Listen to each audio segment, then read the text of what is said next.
request that you give us your customary extra time, and even a little bit extra, if you can afford it, in order that we can cover all the topics, and I'm very grateful for that.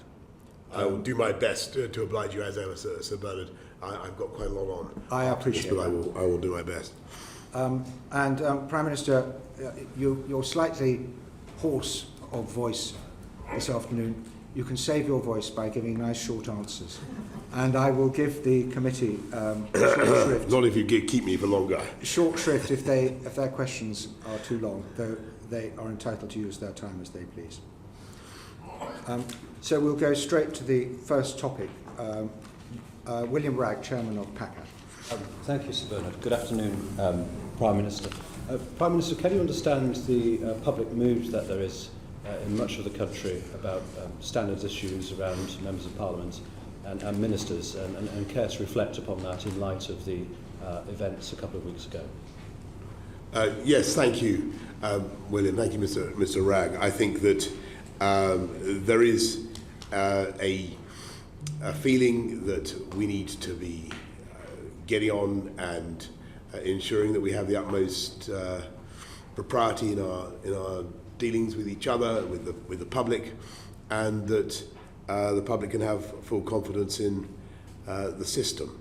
And what I would like to place on record, though I've said it before, is that I think it was a mistake 2 weeks ago to conflate the very sad and difficult case of a particular colleague who'd fallen foul of the Commissioner for Standards and the Standards process, and the need for, as many colleagues saw it, rightly or wrongly, for reform and improvement to the system, and in particular to the system for appeals in the event of very difficult cases. And what I hoped to achieve was some sort of cross-party progress on that.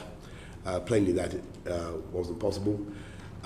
What I would like to see now is cross-party progress on endorsing some of the, I think, very useful conclusions of the independent report on the report of the Independent Committee on Standards and Privileges of 2018. Thank you. And just specifically on the Ministerial Code, as I'm sure that the Chair of the Standards Committee will have further questions. But how do you view the Ministerial Code? Do you see it as a constitutional document? Do you see it as a guide? Do you see it as advisory? What's its status in your eyes? I think the Ministerial Code is extremely important. As you know, it's been greatly strengthened in the last few years and elaborated in very clear terms to give guidance for ministers. What I've done is brought in an independent advisor to me. Is I'm the upholder, the guarantor of the Ministerial Code, but what I think I benefit from is independent advice about how to implement it, and that's what Lord Geidt provides. As well as that oversight, you as Prime Minister are bound by the Ministerial Code, is that right? Of course. Do you sense a slight conflict of interest in that settlement? And might not the independent advisor do well to be invested with the powers of initiation of investigation? Well, that's a very good question. I think there are difficult constitutional issues raised in that, but where we've got to is that Lord Geidt has the ability to suggest to me that something might be worth investigating, or that there's some issue that has been raised under the Ministerial Code, and I think it's highly unlikely that I would in any circumstances disagree with him, and we proceed on that basis, and I find him an exceptionally valuable source of advice. And to give an example, recently the committee will have noted that the Business Secretary wrote a letter to the Commissioner for Standards setting out an explanation and an apology for some recent comments, and that was certainly something that was generated in the course of consultation between me and Lord Guy. And traditionally, breaches of the code have meant resignation or sacking, one or the other. Do you think it's therefore too much of a blunt instrument? And could you update us on any progress that's been made of a gradation of sanctions that might make the Ministerial Code more applicable? Yes, that's also another important point. The Ministerial Code is quite quite compendious. It covers a lot of things, and as it was initially constituted, it was basically a hair trigger code, so that one toe cap over any of the red lines, and you were finished. It's the view of Lord Guyton, and I think that it's reasonable that there should be gradations, and that there should be ways in which there should be other sanctions, and a breach of the a small breach, I should say, of the Ministerial Code should not necessarily lead to resignations. That's his view, as I understand it. Following the Green Sill episode, if we might describe it as that, you commissioned Nigel Boardman to review what had happened, and part 2 of that was published recently, admittedly during the middle of the government reshuffle. Have you considered those recommendations, and in particular, do you think that ACABA, in its strictures of employment restrictions and former ministers, do you think those recommendations should be made legally binding, as Boardman suggests?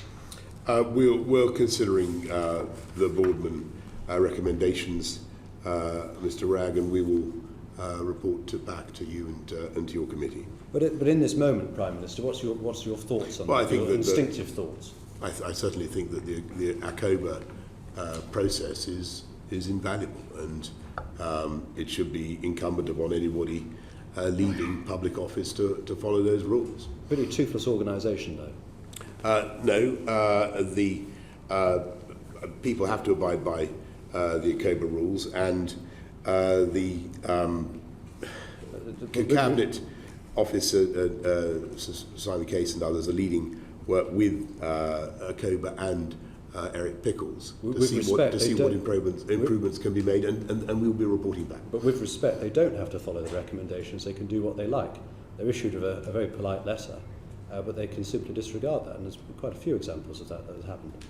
So it's a pretty toothless organisation. Do you think, therefore, as part of this work that we're taking forward, it can be strengthened? We do think that there is scope for improving it. What I'm saying to you is, as a result, we haven't yet formed a hard and fast view about how to do that. Thank you, Sir Bernard. When do you think you will form a view on that matter? We'll be updating later this year. Later this year. Not that there's much time left in this year. But later this year. Chris Bryant. Thanks very much, Chairman, and good afternoon, Prime Minister. Can I just check in one of the answers there? You just said that the Business Secretary had written to the Parliamentary Commissioner for Standards apologising. Excellent. As I understand it, you were saying there that Lord Guyton had asked him to do so. That's not quite what I said. I said that the process by which the letter was generated was one that involved collaboration between me and Lord Guyton, and my reliance upon him for his advice. So you told the Business Secretary to apologise? And that's a very important thing. So you told the Business Secretary to apologise? That's a matter between me and the Business Secretary, but if you mean did Lord Guyton ask the Business Secretary to apologise, the answer to that is no.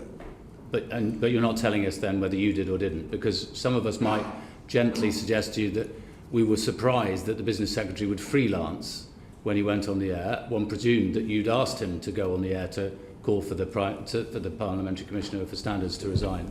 No, well, that's obviously not right. No, I didn't do that. And did you know in advance that he was going to do that?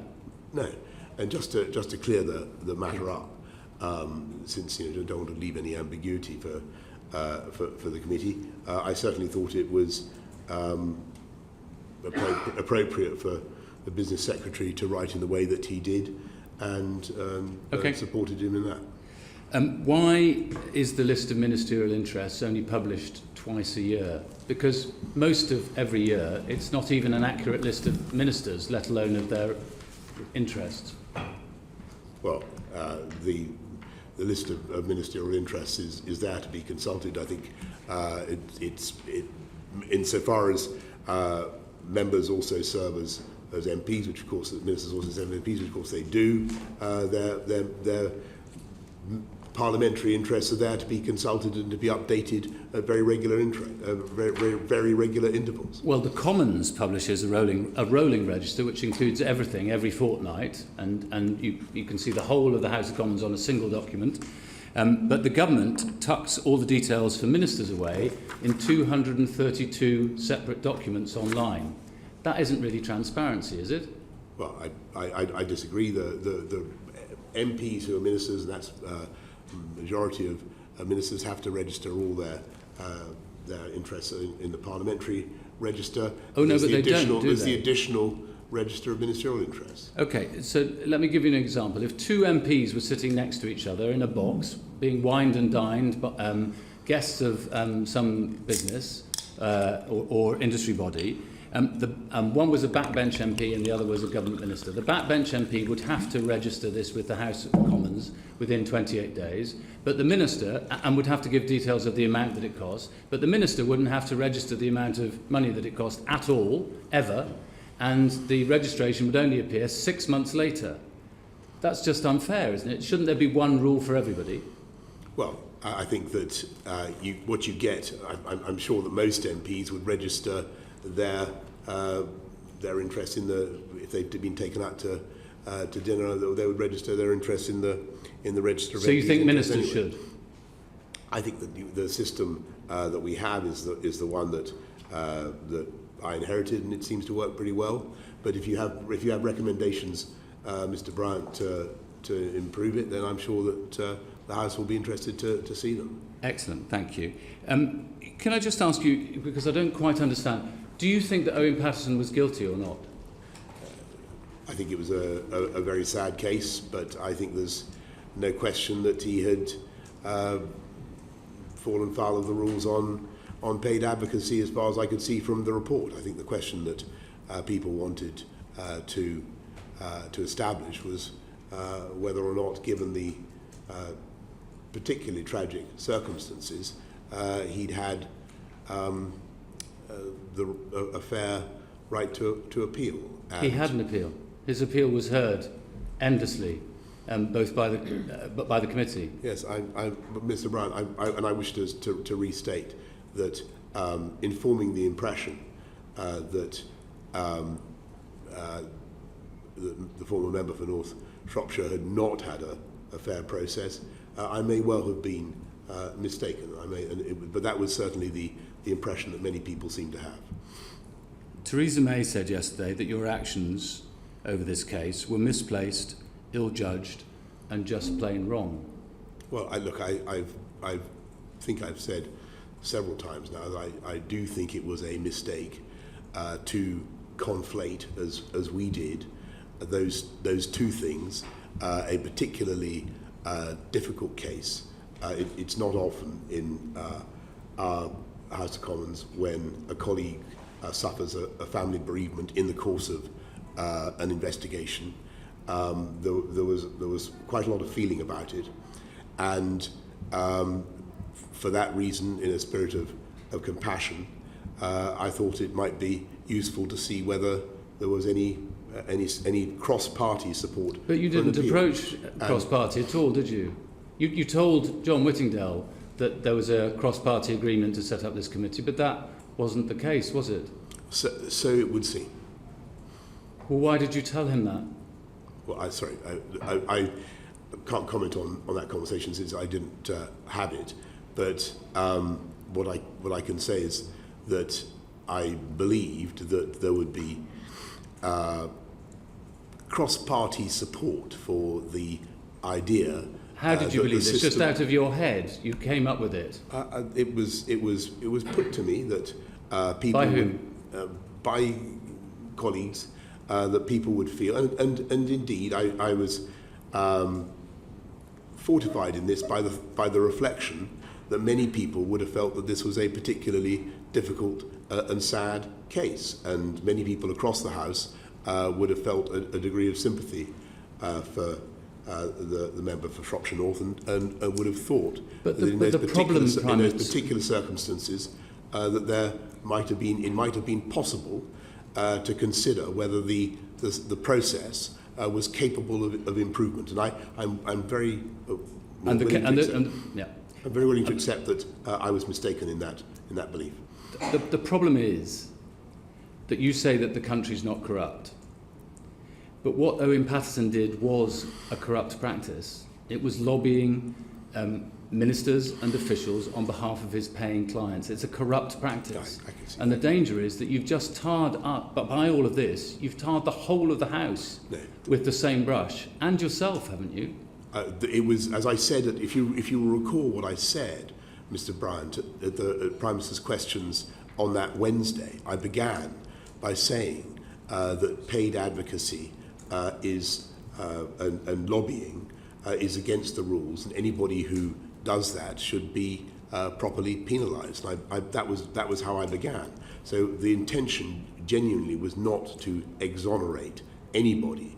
The intention was to see whether there was some way in which, on a cross-party basis, we could improve the system. Now, in retrospect, it was obviously mistaken to think that we could conflate the two things. And do I regret that decision? Yes, I certainly do, Mr. Brown.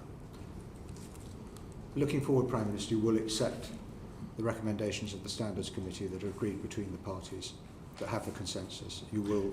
I think it's the government will facilitate the implementation of those changes.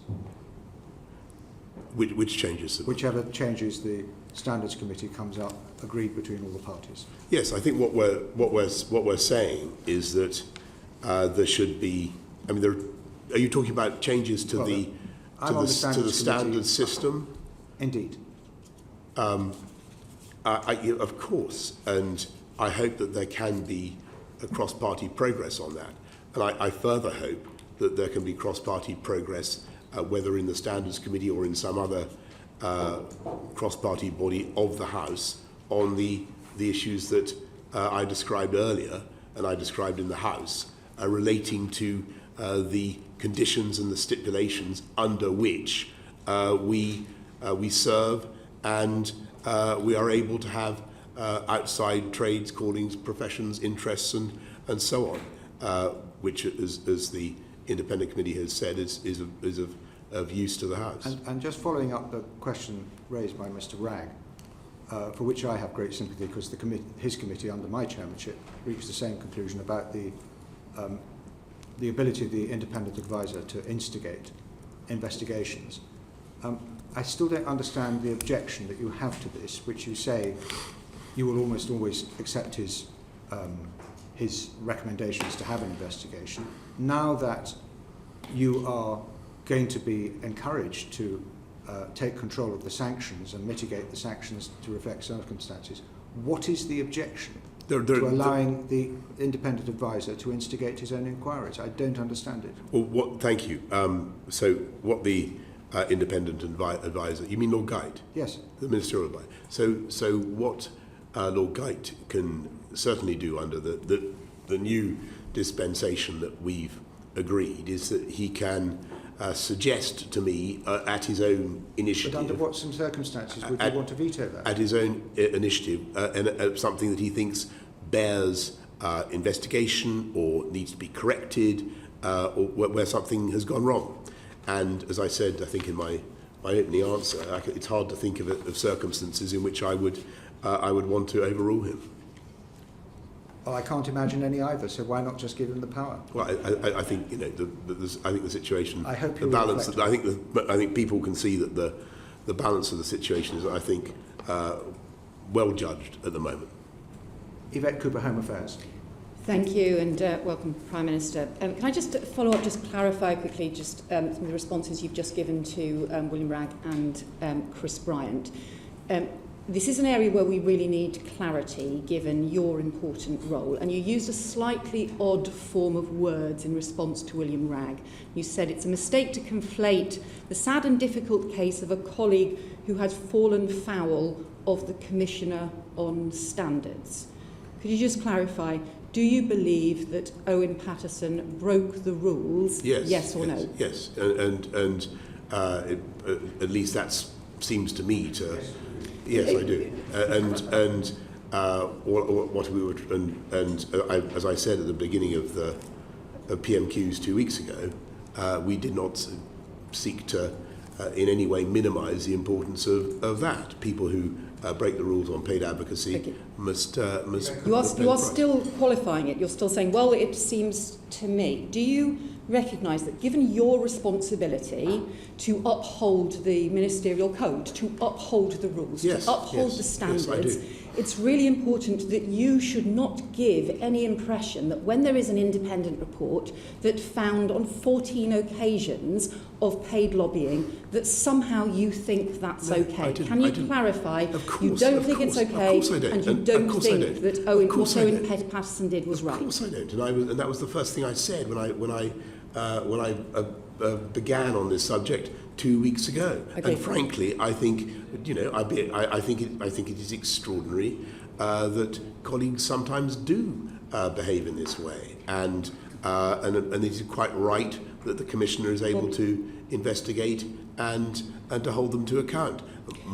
I think I've always sought to do, and I think the committee will agree that I've accepted that it was a mistake and that it was my mistake.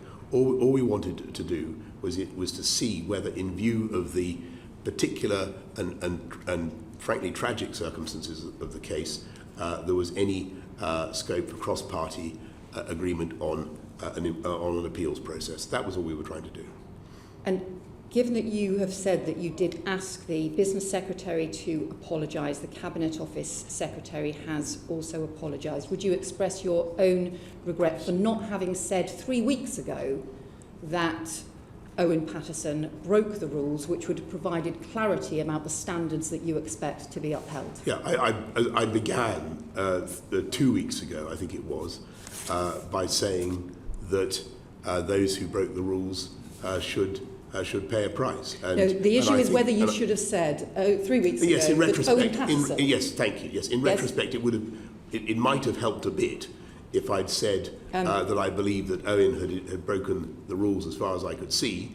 You see, as far as I could see, you have an independent process that has looked into this. Every time you say, as far as I could see, well, it seems to me, and you try and qualify it, you are undermining an independent system that we need to work. All of us need this to work. We need you to have some integrity. We need you to be able to uphold the standards. Yes, then let me repeat.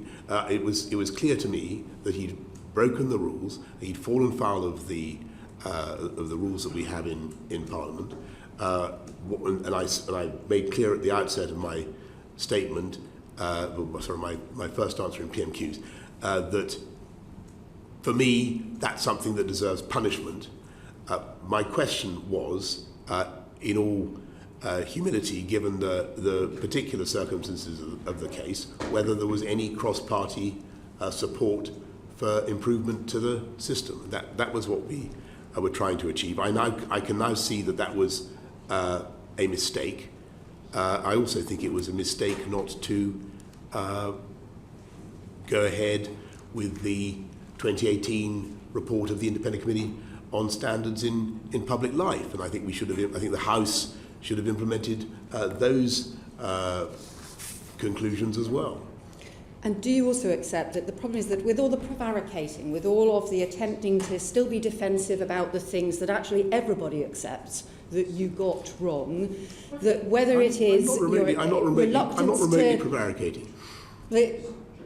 It sounds a lot like prevarication, whether it is, there's a whole series of things that creates an impression that is very unfortunate and is very damaging to public life, whether it is not wearing a mask in a Hexham hospital, whether it is the initially defending colleagues who have broken the rules in a series of different cases. Do you accept that you have a responsibility to go above and beyond, yes, of course to go I do. further than everybody should expect, I do. and to actually establish much higher standards? I do. And look, thank you, Ms. Cooper. And yes, I think it was a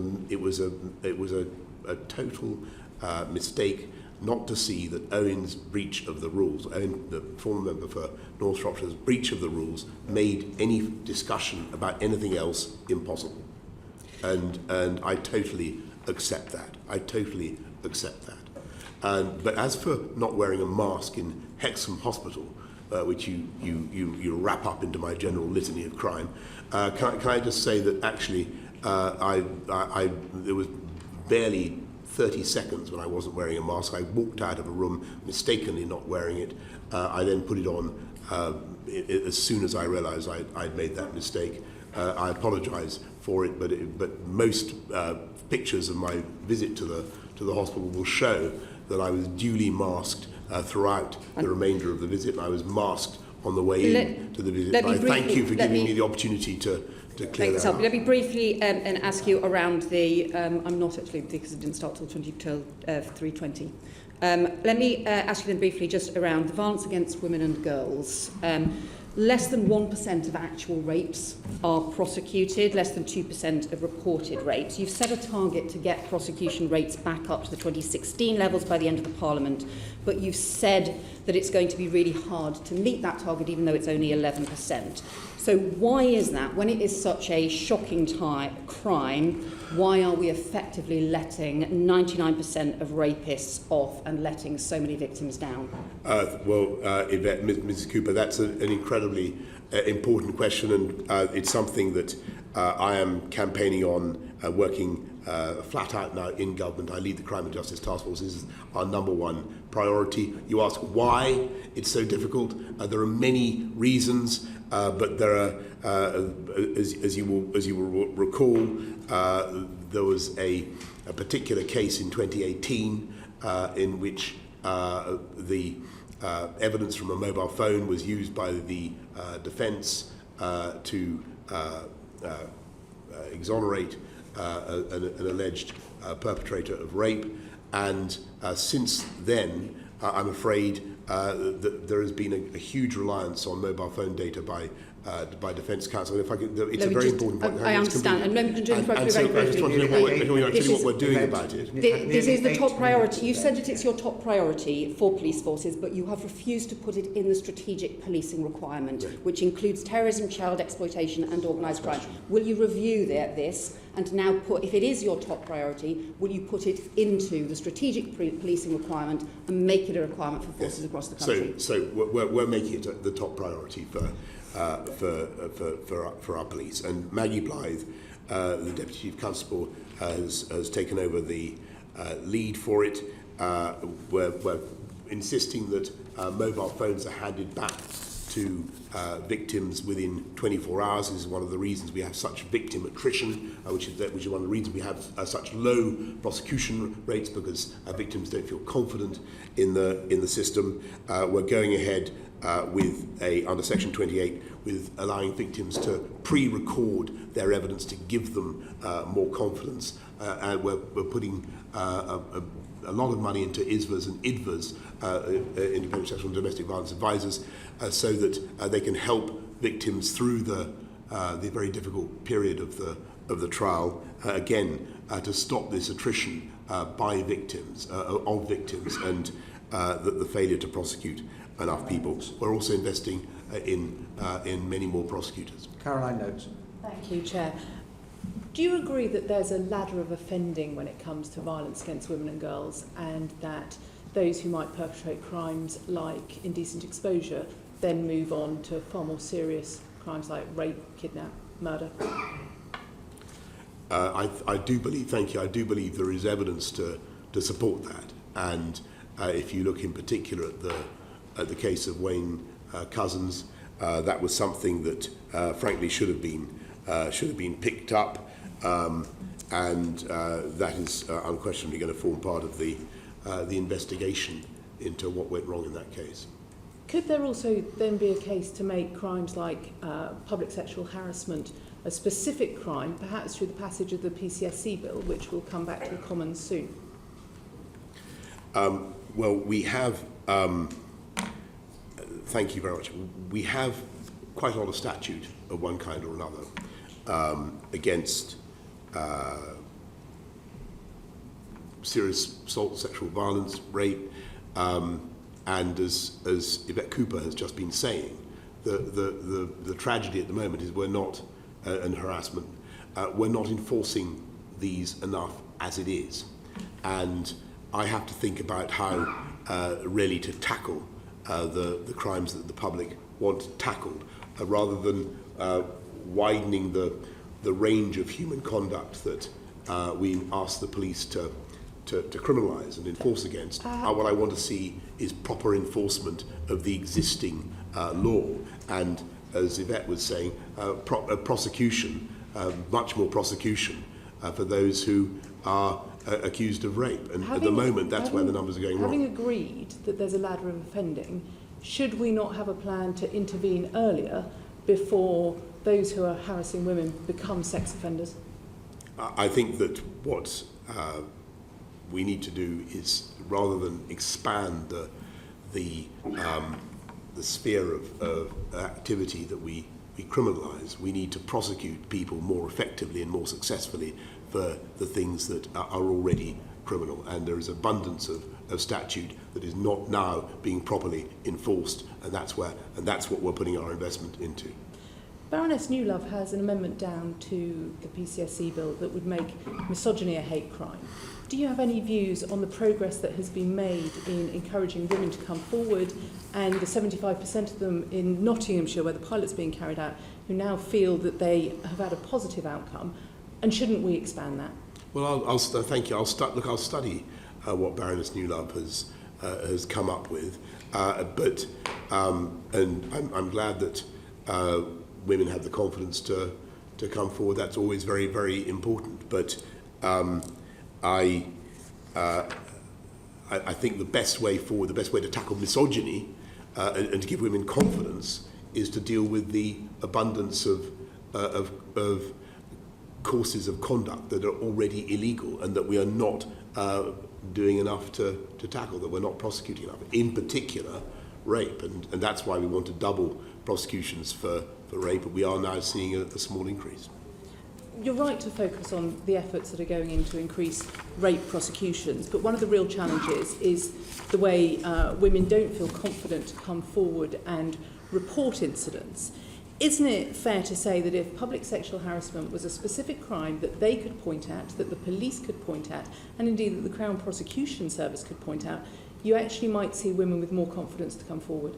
I think that all women should have the confidence to come forward and denounce the harassment or crime against them that they have experienced, and there are proper procedures for those claims and those complaints to be investigated.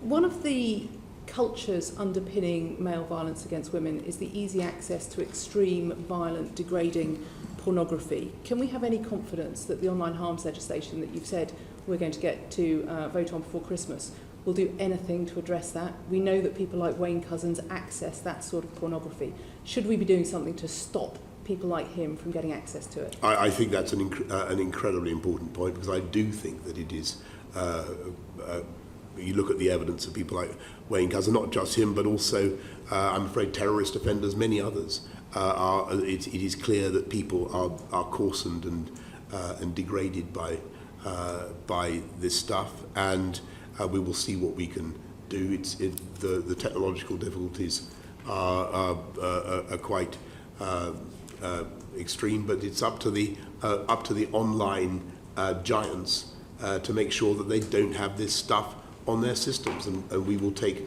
the steps necessary to hold them to account, and that is what the online harms bill is designed to do. So we can have confidence that there will be legislation that forces the massive online giants to do that? I think it's time the online giants realised that they cannot simply think of themselves as neutral pieces of infrastructure.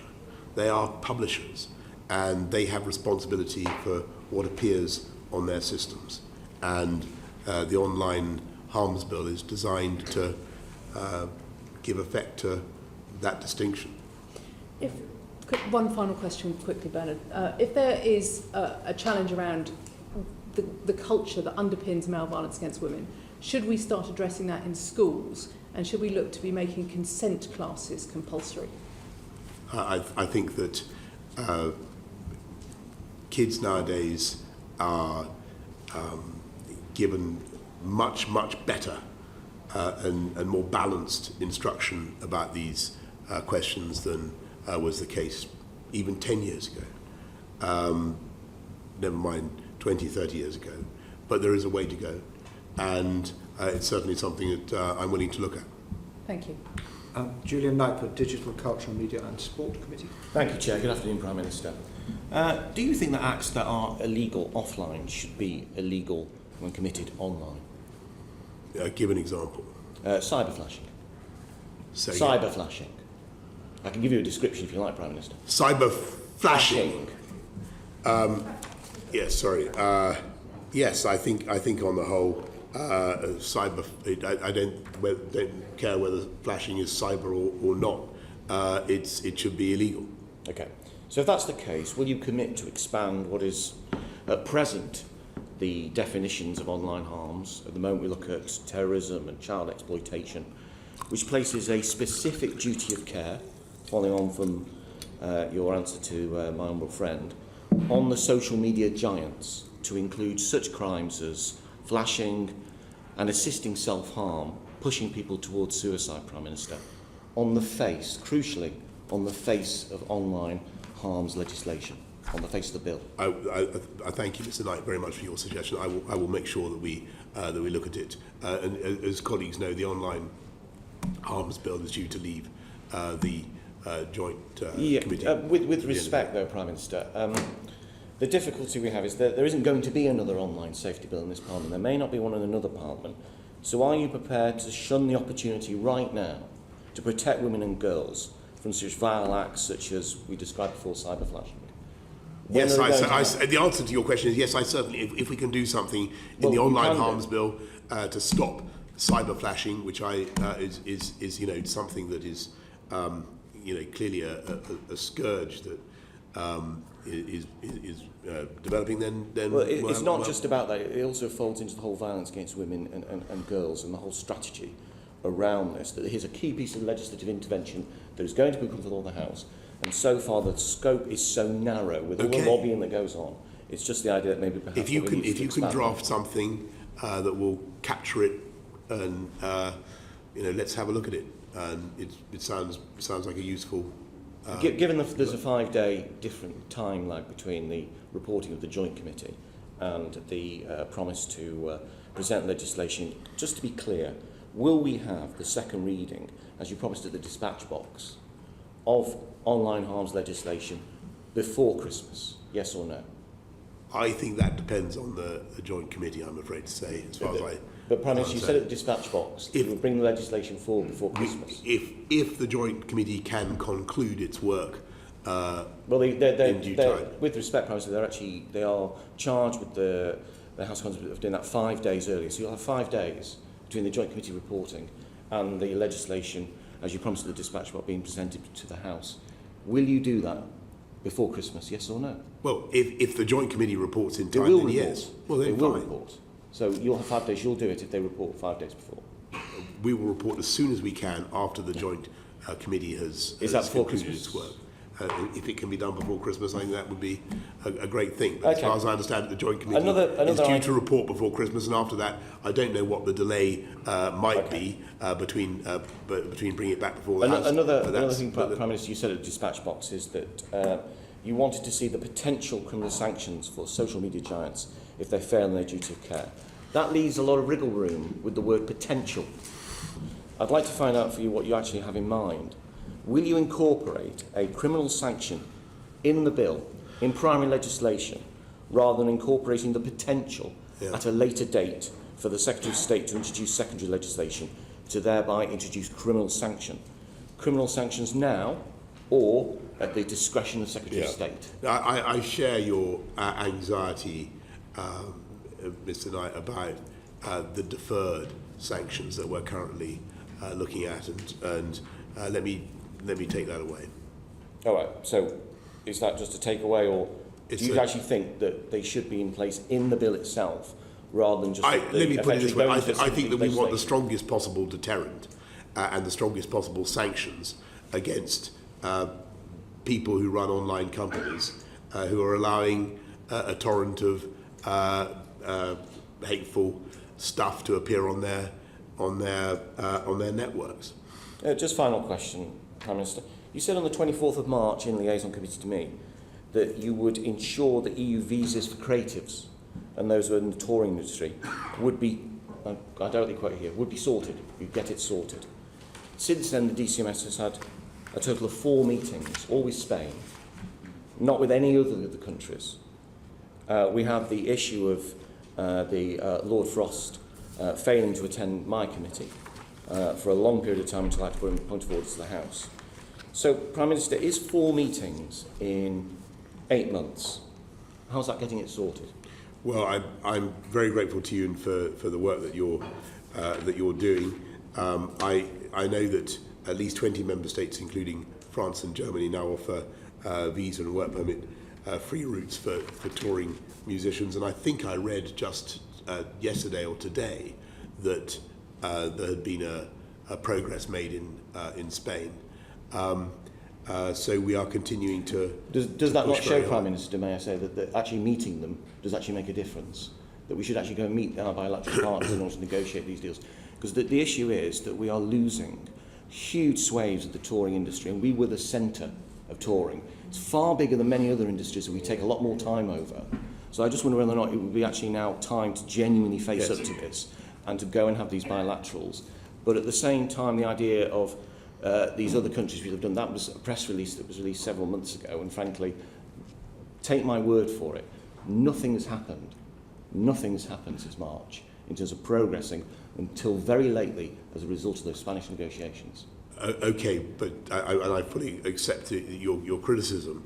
But what I would say is that actually the circumstances have also been pretty difficult for touring of any kind for a long time, and what we want to see is markets opening up generally for touring musicians and for tourists of all kinds. We want to see many more people coming to London, whether they're musicians or not, and we should be making an effort to ensure that happens. Okay, well, we're going to come back to this subject, Prime Minister. It's a subject I feel very, very strongly about, and I think the government could make a more coordinated effort. But can I just go back to the question of violence against women? Since Sarah Everard was murdered, about 80 more women have been murdered, nearly all by men, and at a time when women are feeling so vulnerable. What are you going to do to demonstrate that the government is behind them? And, for example, will you guarantee the safe spaces for women based on their sex, such as changing rooms, hospital wards, prisons and so on, which they feel are under threat? Yes, so thank you, Sir Bernard. It's appalling to see crimes of violence against women. That's why I said in my answer to Yvette that it was our number one priority. What we're trying to do is all sorts of measures, from the Stalking Protection Order, the Domestic Abuse Act, the steps we're trying to take to increase prosecutions for rape. We're doing all that, and I'm not going to pretend that this is making the progress as that I would like. It's not going as fast as I would want, but it is an absolute priority for the government. And we're doing things that make a small difference, such as putting a lot more money into street lights and making sure that we have many more female police officers. For instance, we have I think 42% of the Met is now female. 42% of the recruits are now female. So we're changing the culture, but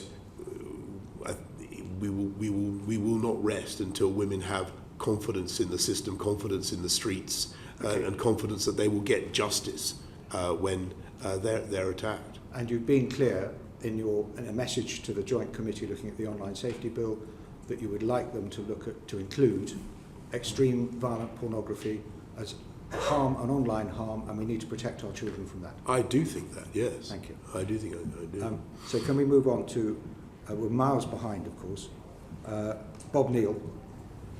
Thank you, Chairman. Good afternoon, Prime Minister. Good afternoon. Can I go back to conviction levels for rape cases? Yes. you're aware of the concern about it. You'd accept, of course, that there should only ever be a conviction if a jury is satisfied beyond reasonable doubt on lawfully admissible evidence as to the guilt of the person concerned. Yes? That being so, doesn't the success rate of prosecutions depend upon the quality of the evidence? Yes. And therefore the quality of the investigation? Yes. What more is being done to invest in investigation of rape and serious sexual offences, both at the police level, training, and at the Crown Prosecution Service level? Thank you. So what we're doing is we're investing in I think about 85 million more into prosecutors for the CPS, specifically to try to give them more heft and to get cases done faster, to give victims more confidence.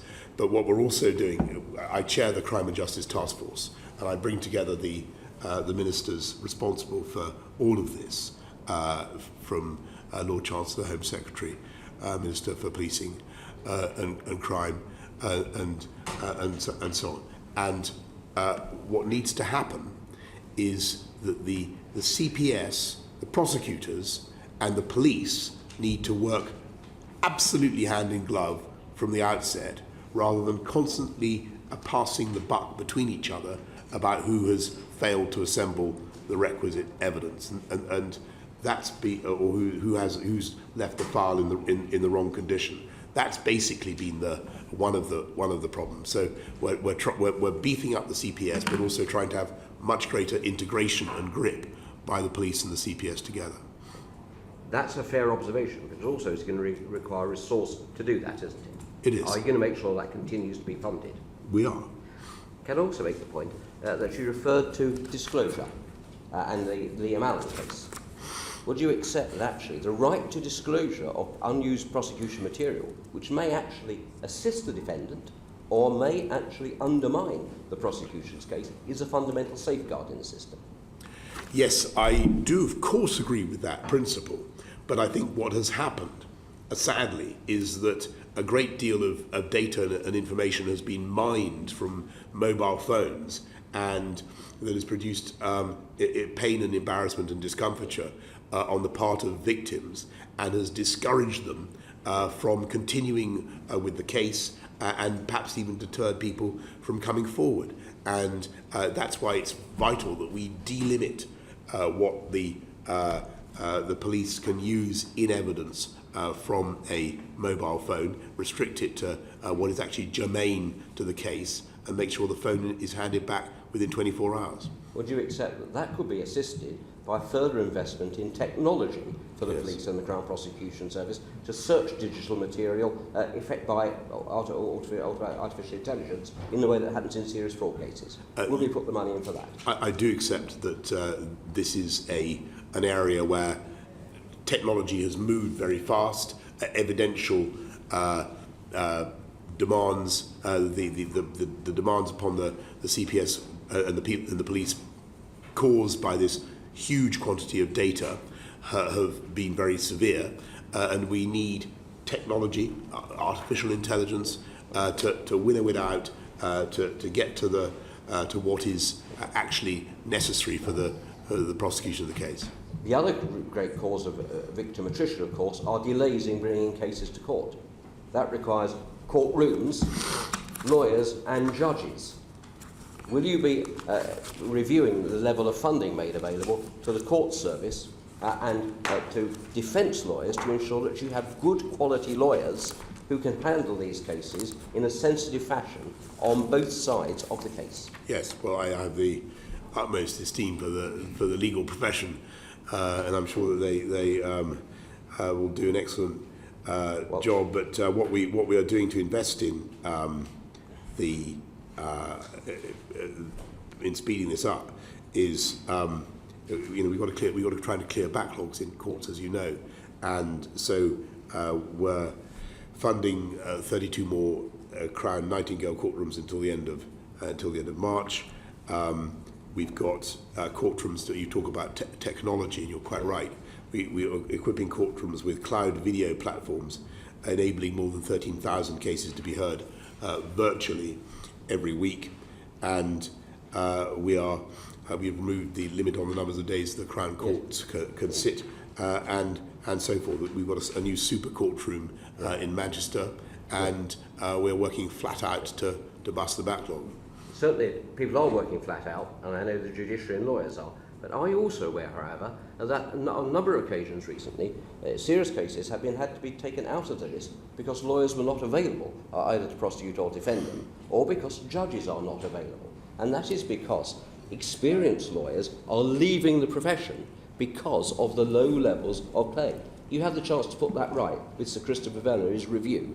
Will you commit to funding the results of the Bellamy review into criminal legal aid? I will certainly study the review into legal aid with great care and great interest, and we certainly believe that the criminal justice system needs proper funding.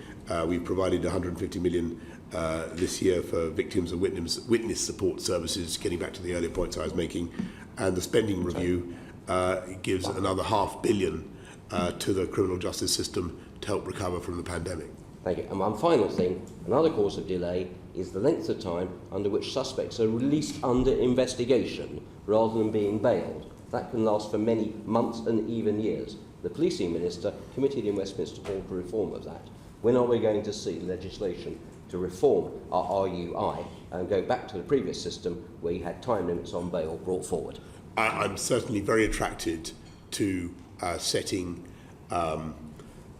benchmarks, scorecards for the whole system, and that should include, in my view, timing, that should include deadlines. I think that justice delayed is justice denied, and it's also justice delayed is wildly more expensive. It does require private legislation to try. I'm aware of that. Are you? I'm aware of that. Will that be brought forward? We're discussing it right now. Thank you very much, Chairman of the Justice Committee. We're now going to move on to the outcome of COP26 and its implementation. And we start with Business, Energy, Innovation and Skills Committee Chair, Darren Jones. Thank you, Sir Bernard. Prime Minister, following COP26, will our climate change commitments become firm red lines in all future trade deals? Forgive me. Sorry, Darren. Our climate change commitments... Will they become firm red lines yes. in future trade deals? They are commitments that we will certainly be keeping, and we lead the world. One of the reasons we were able to make, I think, a big positive impact at COP26 was because we stick to these commitments, and we've made significant reductions in CO2. So what we say to our friends and partners is that these matter to us. So when it comes to, for instance, Australia. So on the Australia trade deal, Prime Minister, I asked you on Monday and you didn't answer the question. We dropped our climate change commitments in that trade deal in order to get it across the line. Do you regret that? I as far as I know, no, we did. Our trade deal with Australia actually includes a substantive chapter on climate change, which reaffirms the commitments of both parties to upholding our obligations under the Paris Agreement, including limiting global warming to 1.5 degrees. And Australia, so I must humbly correct you there. No. Australia has Prime Minister, made my question's not on Australia's climate change. I'm not here as a spokesman for the Australian government. I understand, which is why I don't want you to answer for them, but answer there was an agreement in our free trade deal about climate change. I'm going to move on. Will you give the Department for Levelling Up Housing in Communities the power to block decisions such as new coal mines in the UK? These are matters that are already for the relevant planning authority. I'm asking if after COP26 you'll give new powers to the department to block these things. I think that these are already matters for the relevant planning authority. So nothing will change? And I think that what people can see is that this government leads the world in moving away from coal, and actually what you got at COP26 was quite a remarkable and historic event as Greenpeace themselves Thank you, Prime Minister. The reason I asked the question is because we're moving beyond coal. we're not blocking a new coal mine in the UK, albeit for the steel industry. But instead of helping the steel industry move away from coal, we're facilitating a new coal mine. And it was cited at COP26 that undermined what we were trying to deliver at COP26, when there was progress, but not sufficient progress on coal. Do you not think our actions undermined our ambitions? No, I think on the contrary. I think what happened was that our actions convinced the world that it could be done. And what we had in the United Kingdom was an incredible exemplar of a country that used to be 80% dependent on coal for our electricity 50 years ago, is now less than 1% dependent, or 1 or 2% dependent on coal, and will go to zero. And we're going to zero carbon in our whole power generation system. It's a quite astonishing thing. Thank you, Prime Minister. My next question. People could see that, and that was the most powerful Prime Minister, argument that we had. We're short on time, so I just need to stick to my questions, if that's okay. The next question is on climate aid. It's been suggested that in order to meet our climate aid commitments at COP26, the Foreign Office will need to spend on average £2.3 billion a year, which is an increase of 140% based on previous figures on climate aid. That was not in the budget from the Chancellor recently. When will the Chancellor update the House on our increased climate aid commitments? Well, Darren, Mr. Jones, I don't recognise your figures. The ones I have in my head are that we've committed to another 11.6 billion pounds of climate aid, or aid to developing countries to go green. We further said that when we go back to 0.7, which the Chancellor's budget predicts we will go back to by 24-25, we will have a further £1 billion. So that's a £12.6 billion commitment from the UK around the world. That's an astonishing sum of money, and I think most people in this country think that they should. I think are amazed that we're making such a contribution, and we're doing it because we know it's the right thing to do. Thank you, Prime Minister. Maybe we can confirm the figures in writing afterwards. It's been reported that you're minded to split up the Business, Energy and Industrial Strategy Department to give the COP President, Alex Sharma, his own Energy and Climate Change Department. When I asked the Business Secretary about this yesterday, he disagreed. What's happening? We have no such plans, and I think that it's one of the great things about COP26 was that we brought business. That's fine. If there's no such plans, that answers my question. Thank you. My last question for you, Prime Minister, is about my committee's inquiry into the mine workers' pension scheme. We called for 100% of the profits from that pension scheme to go to the pensioners, instead of the government pocketing 50% of the surplus, as it has done historically. And during the 2019 general election in Mansfield, you said, and I'm quoting here, "I want to tell the Mansfield chap categorically that we will make sure that no Mansfield miner or any other miner signed up to the mine workers' pension scheme is out of pocket. We will make sure that all their cash is fully protected and returned. I've looked into it, and we will ensure that's done." But Prime Minister, you rejected my committee's proposals to return those profits to the pensioners. I'm not sure why you said to those voters why you had looked into it and why you would return all their cash, when since your government has clearly not done either. Did you mislead those voters in 2019? Well, I can tell you, Mr. Jones, that I certainly didn't wish to give those voters any false impression. But you said specifically that you had looked into it and you would ensure that it would be done, and you said it was categorical that was the case. It suggests that there was some thought behind it. You hadn't just mistakenly misled voters. No? Well, I will have to get back to you on my quotation in the Mansfield chap, and I will write to you as soon as I can. Thank you. Thank you, Prime Minister, for that. We will expect that. So moving on to Philip Dunn, Chairman of the Environment Audit Committee. Thank you, Mr. Berman. Prime Minister, in your opening remarks to the COP26 conference in Glasgow, you made clear your own personal commitment to, I think you said, irrefutably turning the tide and beginning the fight back against climate change. What changes do you think you need to make to the structure of government to be able to deliver net zero Britain? I think that government is well structured to deliver net zero in the UK, and what we have is a COP president in Alok Sharma, who will help to continue to make sure that our climate change objectives, the world's climate change objectives, are delivered. And Alok is going to work with the incoming Egyptian presidency of COP, the Emiratis, who will be running the COP28, and there's the real job of work now is global. We have to make sure that everybody, all the 190 plus countries, stick to the commitments that they made and make COP26 real. So his focus will be on delivering the global commitments. At the moment, he chairs the Climate Action Implementation Committee, which relates entirely to the UK delivery. Will he continue to chair that committee? Yes. And when did you last chair the Climate Action Strategic Committee, which sits above it? I can't give you the date, but it was not very long ago. Would you mind letting us know? And Certainly. when will you be chairing the next one? Well, we are driving the whole green industrial revolution throughout government, and it's something that I set out in the 10-point plan almost exactly a year ago. We've been leading it from the centre, but also relying on departments of state to get on and do it. And I pay tribute to Alok, but I also pay tribute to Bays, to Kwasi Kwarteng and many other ministers who are running with this agenda. And since we produced the 10-point plan, we've actually seen investment in green technology in this country of the order of £15 billion and the creation of many thousands of jobs.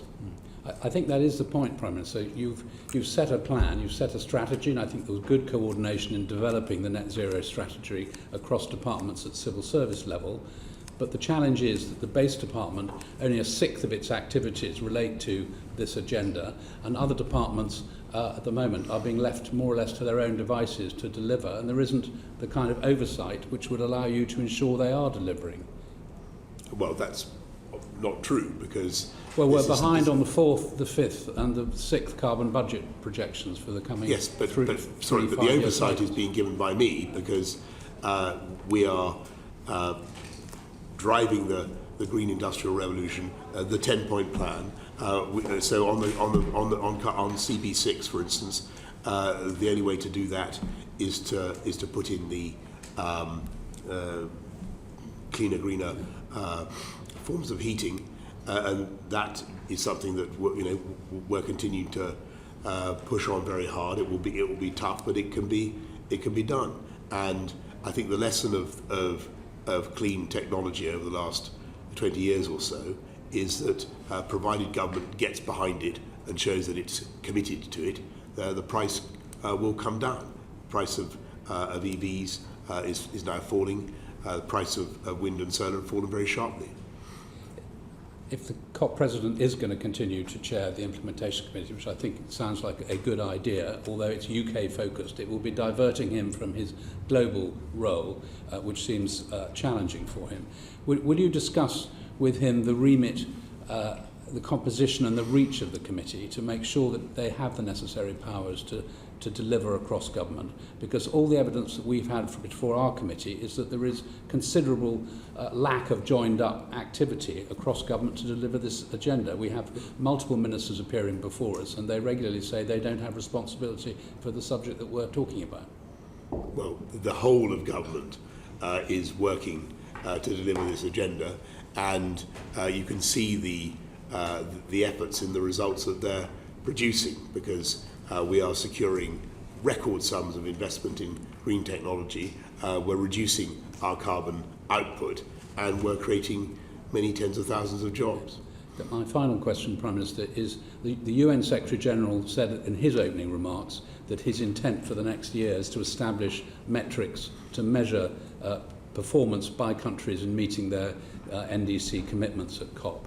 Are you intending to introduce new metrics and measurements to be able to measure your own performance, your government's performance against its commitments? The measurements are clear for everybody to see, and they're there in the reductions of CO2 that we achieve, and one of the things that was achieved at COP26 was agreement on the Paris rule book, so that everybody has common metrics and common dates by which they judge progress. Thank you, Mr. Dunn. Just to follow up his machinery of government point, I'm quite surprised you're so happy with the machinery of government, which you under COVID, I seem to remember you were very frustrated with it and you didn't feel it worked. So what has changed, or are there lessons we've learned from COVID that we can implement that will accelerate and give the public confidence that we're going to implement I didn't say I was happy, Sir Bernard. I don't think I said I was happy. I said that so far, as far as I can see, departments are working. They're pretty. The beauty of the 10-point plan was it set out pretty clearly where we need to get to, and how to get there. And what we're also now producing is 10 specific roadmaps for each of the areas. So for EVs or carbon capture and storage or whatever, we are producing. We're producing for business the things that government is doing to make each of the 10 great projects investable, and I think that will help things greatly. But COVID demonstrated if you produce real data, engage the public, and set up the machinery to drive the process, you can achieve miracles. Isn't that what we need to do with this post-COP agenda? Yes, and that's what we're doing. And so we have a delivery unit, as you will know, Sir Bernard, under Emily Lawson, but with many others working to her, that is chivying everybody, that is studying the data in real time and seeing where we're going. Thank you. Now moving to Neil Parish, Chairman of Environment, Food and Rural Affairs Committee. Good afternoon, Prime Minister. I want to talk about the practicalities, really. We've signed up as one of the countries to reduce methane by 30%. So, I mean, we've got much of our red meat industry, beef and sheep, is produced on permanent pasture, and that permanent pasture holds a lot of carbon in the soil. So that's a good thing. So how do we balance reducing our methane? Is it take all the sheep and cattle off the hill, off of Exmoor? I don't think you want that. So how do we help farmers to get to this 30%, not just by reducing numbers? Can we bring in new technologies? What can we do to help the farming sector? Well, Neil, Ms. Parish, I'm told that there very substantial progress is being made with new technology to reduce the methane emissions from livestock, and I think we should encourage those, and I think you can do it without any way jeopardising the quality of the of British food, British meat, and we should look at some of the breeding techniques, as diet. There are things that we're looking at. There's a Dutch company that's investing in Scotland to produce feed additives that will also, they claim, will reduce emissions from methane gas from animals by up to 30%. So I think there's a lot we can do. So can you sort of commit also to help farming with that new technology as well? Yes, and I think in New Zealand they've as you know, they use seaweed, or they found that seaweed can be an important additive. We're looking at all that sort of thing. Yeah, because the type of grass they graze, the more easier they can digest, the less methane gas basically they give off. So I think there's much we can do. I want to move on now to UK finances is funding deforestation. We've looked into this, and many banks in this country, bankroll these big companies in Brazil. Brazil has cut down, the equivalent of twice the size of Devon rainforests in the last year alone. So, can we do more to strengthen our legislation to stop British financial institutions funding deforestation? Yes, but that's what they all agreed. I think about 40 of them at COP. Barclays, Aviva, loads of them. Schroders, I can't remember, a big long list. And what that means is that their account holders, their shareholders, their customers will hold them to account if they continue to finance deforestation. And so that, the agreement at COP to halt and reverse deforestation for 90% of the world's forests, that's underpinned now by agreement from financial institutions not to fund it, and also agreement from the some of the big companies, grain companies and others, Cargill and so forth, not to use product that comes from deforested land. That's right, because again in Brazil the savanna is being ploughed up to grow soya beans, so all of this is actually still coming in. So I think it's very laudable what's gone on at COP, but I think, Prime Minister, what we need to do is make sure it does affect what we buy and that we don't actually stop our agriculture production in this country and import from deforested land. I hope we're determined to make sure we should, that doesn't happen. Of course, Mr. Paterson, but there is no power greater than the power of the consumer. And that is what will make the difference. And people will, in the end, people will make choices about the firms whose food they buy based on where it comes from. And large numbers of companies at COP signed up not to... and that also, Prime Minister, needs to be recognised in our trade deals, does it not?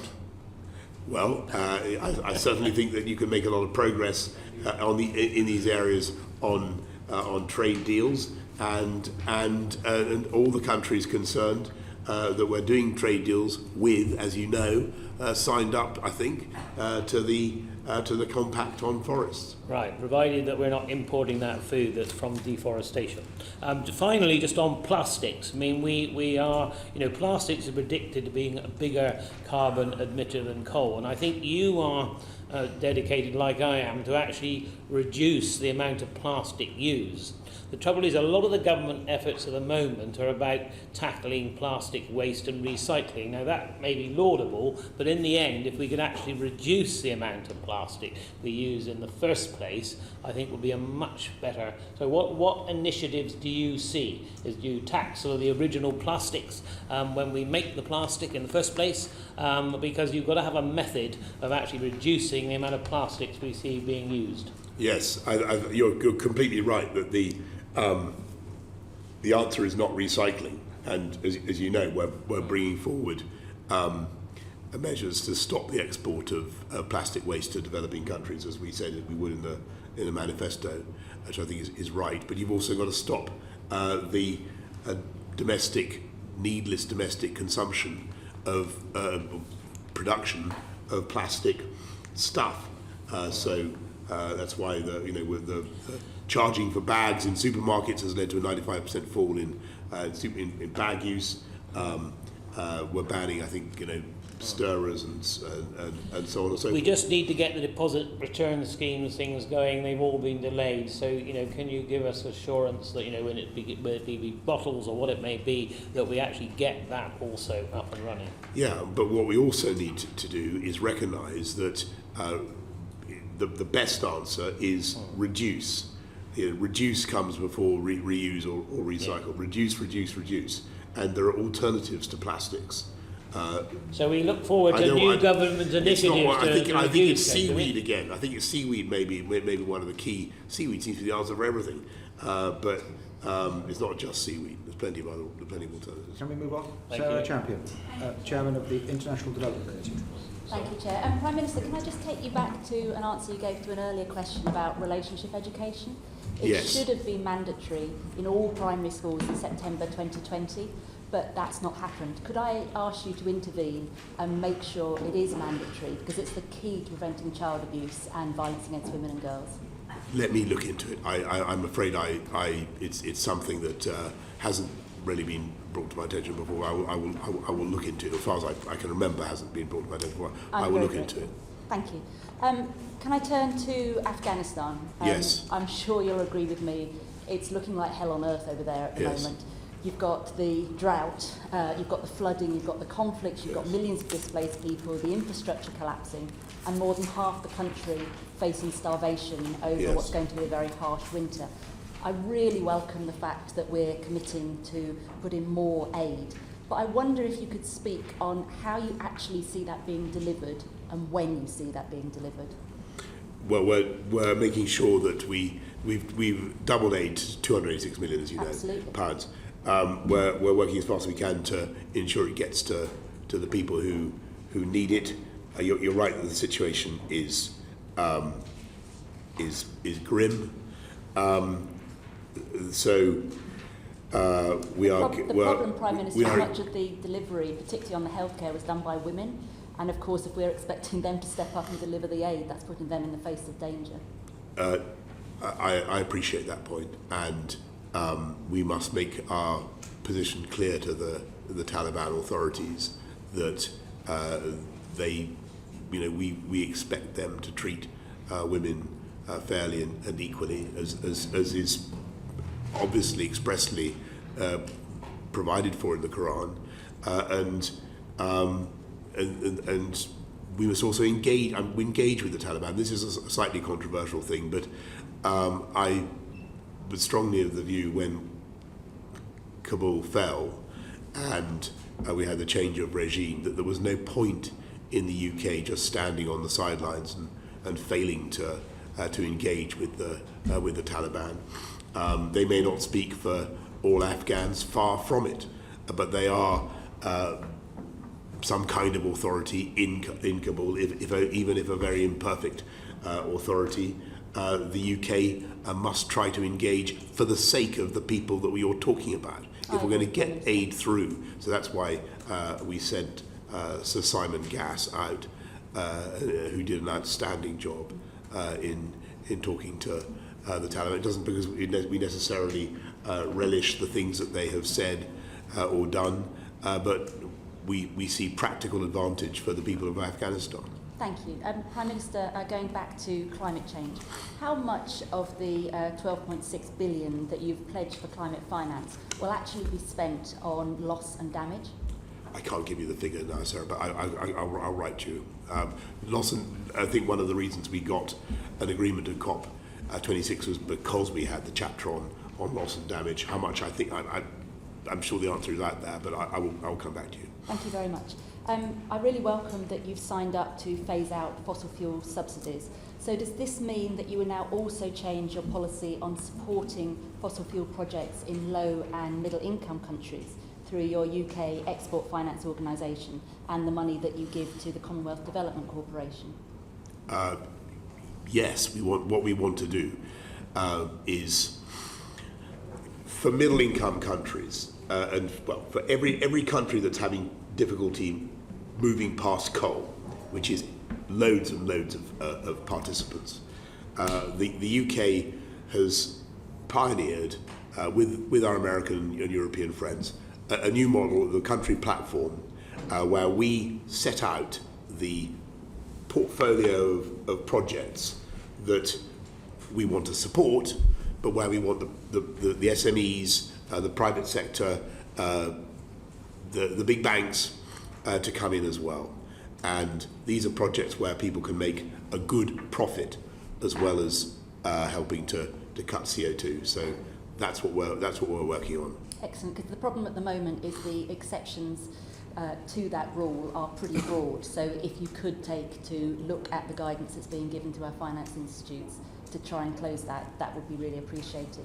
I wonder also how you personally reconcile the new funding to support the global efforts to tackle climate change with the severe cuts to UK aid programme. I'm thinking specifically the money that we give to Bangladesh, which of course is vulnerable to flooding and sea level rising, is seeing a 62% cut in our aid in the next year. Ethiopia, where the climate change and conflict blight the lives of millions, will see a 55% reduction in the UK aid. So is it a situation that you're giving with one hand but you're taking away with the other? No, because we are making a massive commitment to climate finance, as you know, which is of great value to those countries. And on ODA generally, in spite of the temporary reduction to 0.5 because of the pandemic, because of the exceptional pressures that we face, we're still spending £10 billion in ODA this year in 2021.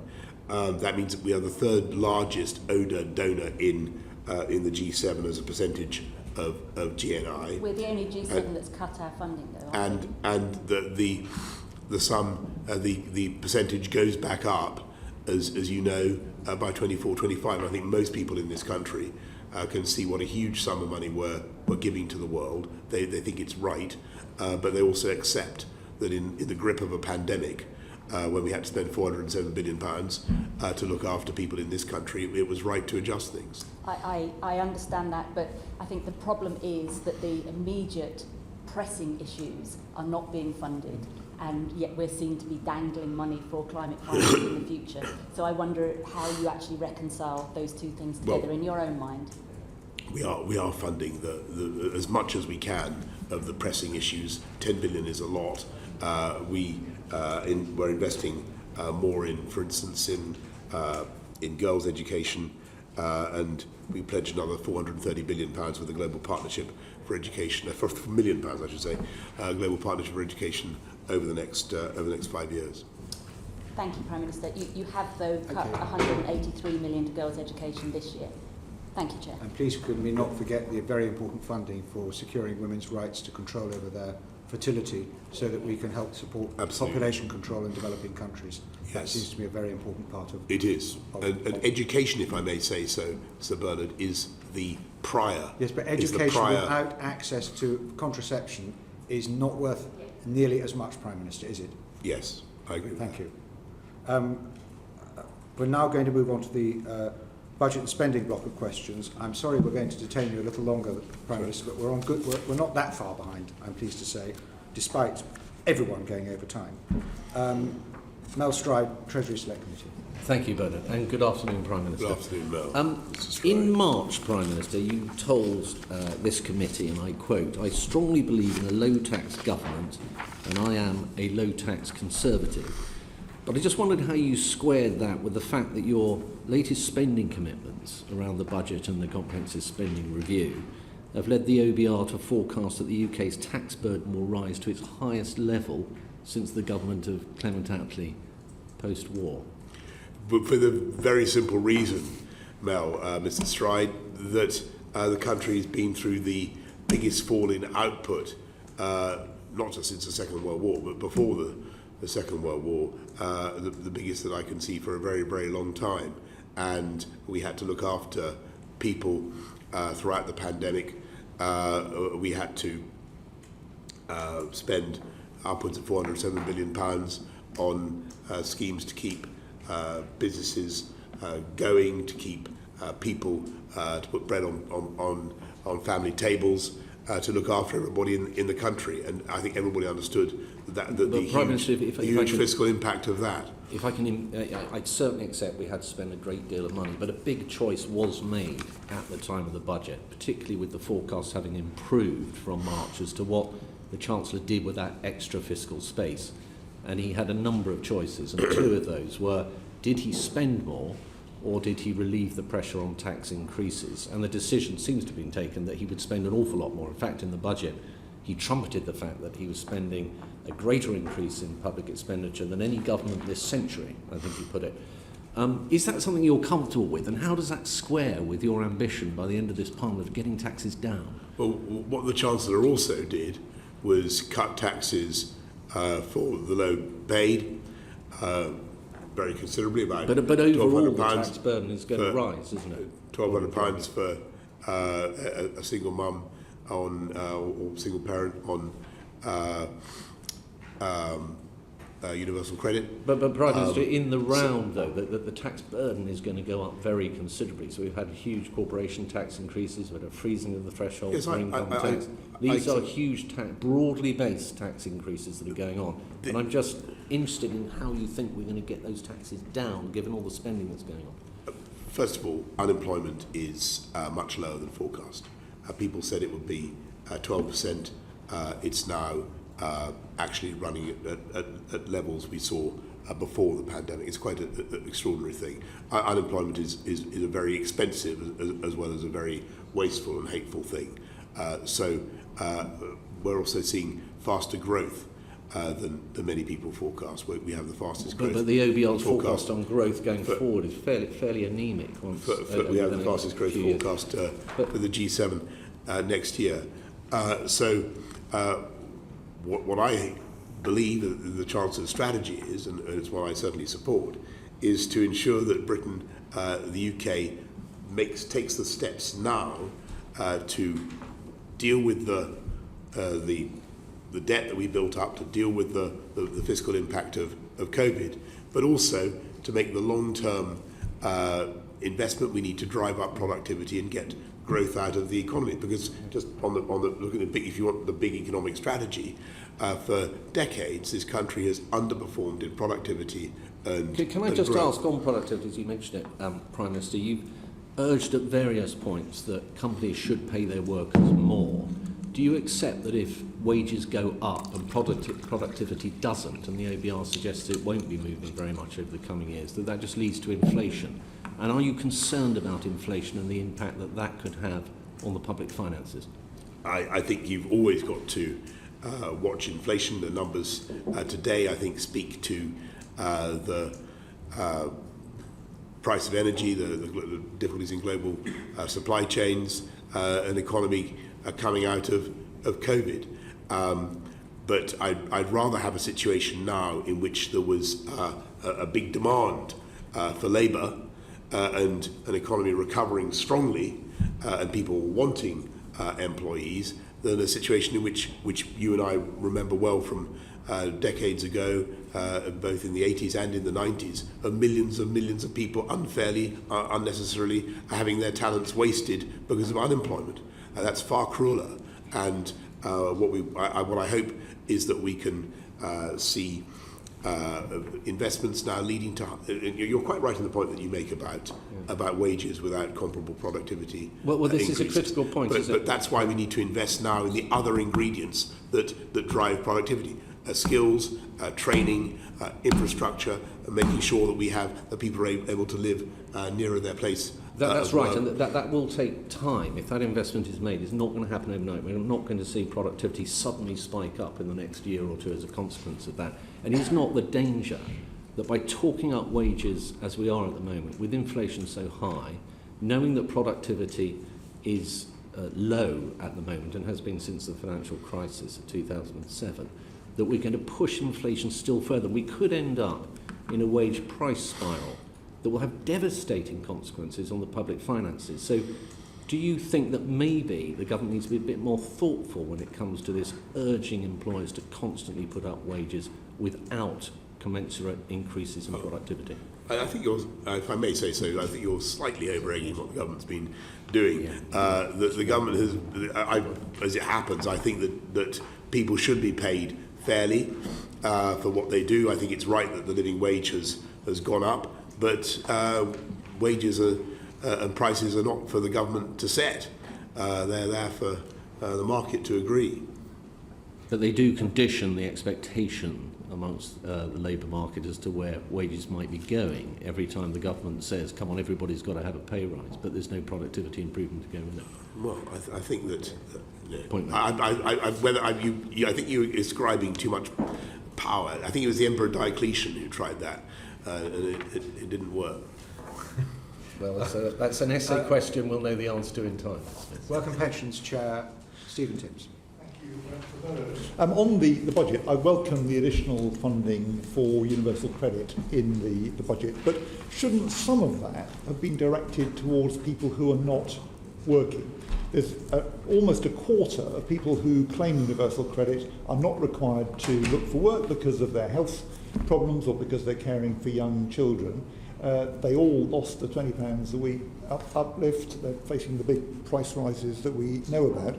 Shouldn't some of the help have been provided for them? I understand completely, Mr. Timms, why you say that. But just to go back to what I was saying to Mel Stride, what we're trying to do now is encourage people into work, and so the situation at the moment is that we have actually in some places a serious labour shortage, and therefore the incentive should be to get people into better paid work, which is why I think the Chancellor was absolutely right to cut the taxes of the taper relief on universal credit so as to make work pay more for those on UC. Now, for those who are not in work on UC, I understand perfectly the point that you make, and they are people that we must look after in any event. But that for them, there are other interventions that we have, such as the £500 million for local councils, the energy price caps, the freezing of fuel duty, the winter homes, the winter fuel allowance, cold weather payments, and support for the cost of childcare. There are many. You and I have talked many times about people with no recourse to public funds. Yeah. Even they have those types of support. Do you agree, I think you will, but do you agree that Social Security should provide an adequate safety net for families? Yes, I do, but I think the best, it's very important, of course I do, but the best thing for those families is to help one member at least of that family into work. Yes. And that's why I think what we were doing with universal credit was right. But our committee has heard from parents, for example, who will have to skip meals in order to make sure that their children don't have to skip meals because of the £20 a week reduction. That shouldn't be happening, should it? Shouldn't the Social Security safety net avoid that from happening? Yes, it does, but my point is it doesn't. I mean, certainly the evidence to our committee is that parents are having to skip meals at the moment. Well, we're doing everything we can to support people in those circumstances. With the £500 million household support fund, I think it was the 200 million holiday activity and food programme for families who are in particular hardship. And I know how hard it can be for some families, but we are putting money into supporting those families. I think that it's also important to stress the value of work as the way forward. Yeah, the headline rate of benefit at the moment is the lowest it's been in real terms for over 30 years. In those 30 years, the economy has grown by more than half in real terms, and yet support for unemployed families hasn't gone up at all in that time. That doesn't seem right, does it? Well, I'll have to study those figures. The welfare budget, as you know, because you're a great authority on this, the welfare budget is still extremely big. Yeah. Well, let me just finally quote to you a statistic from that House of Commons library that says that if you compare the level of unemployment support today with average earnings, it's less than it was when Lloyd George introduced unemployment benefit 110 years ago.